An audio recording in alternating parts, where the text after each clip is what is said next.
Welcome to T3 Live's Monday Market Outlook from the options side of the house. Matthew Buckley, Chief Options Strategist. And make sure you sign up for today's live trading event with Laz after the close at 4:30 Eastern or 9 o'clock tonight.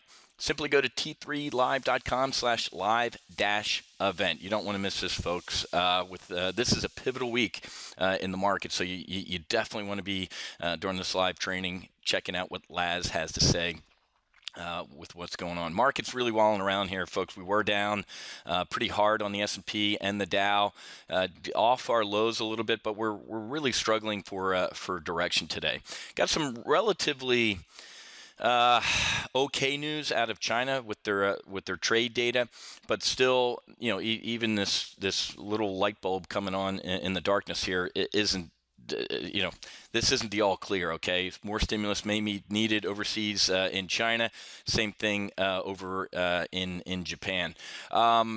The Bank of Japan jumped in yesterday to essentially buy. I mean, the number one buyer of stocks in Japan is the Bank of Japan.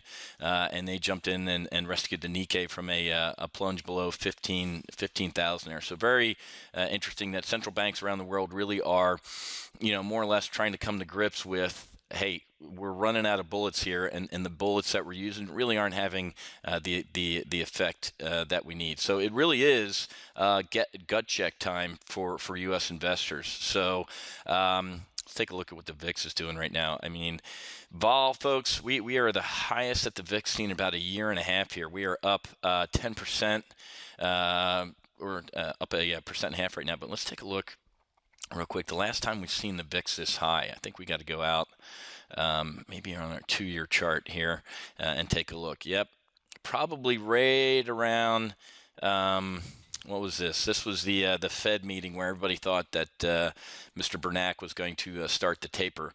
But look at that. I mean, remember, folks, here's our mantra. When vol's cheap, you buy it. When it's expensive, you sell it. So I'd be looking to be a seller of all here. The VIX isn't going to stay elevated forever, folks.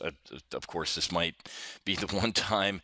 I got to tell you, with everything going on from Ebola to a Middle East that's Baghdad might fall here in the next couple weeks. So Ebola, a Middle East, a global slowdown economically, both China and in Europe.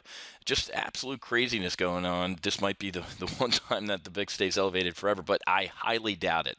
I mean, even back when the world imploded in 2008, right? I mean, so there's the world ending in 2008 with our financial tsunami, and then there's the world saying, okay, the sun's also going to rise. There's Europe imploding, and then there's us losing our AAA credit rating. So even with some massive events that have gone on in the past, the VIX reverts to its mean. So an elevated VIX is, it's me on the treadmill at a 10 incline at 10 miles per hour. I can do it for a little bit, but I got to get back down to my resting heart rate. So I'd potentially take a look at that. We closed a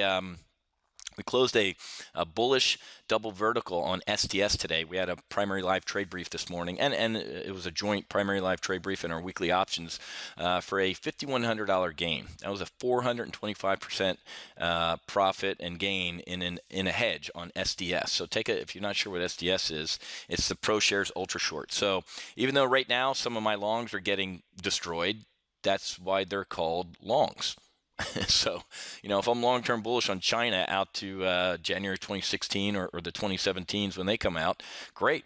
That's okay that they're getting hammered right now because I can buy back those short front month calls, and I also am potentially making money on these hedges, right? We got put on a bullish double vertical on SDS right around here, and as the market's imploded, SDS has rallied. So make sure you have an ejection seat in today's market, okay? Because I got to be honest with you, looking at the the at the money straddle and the SPX, this Friday's options expiration.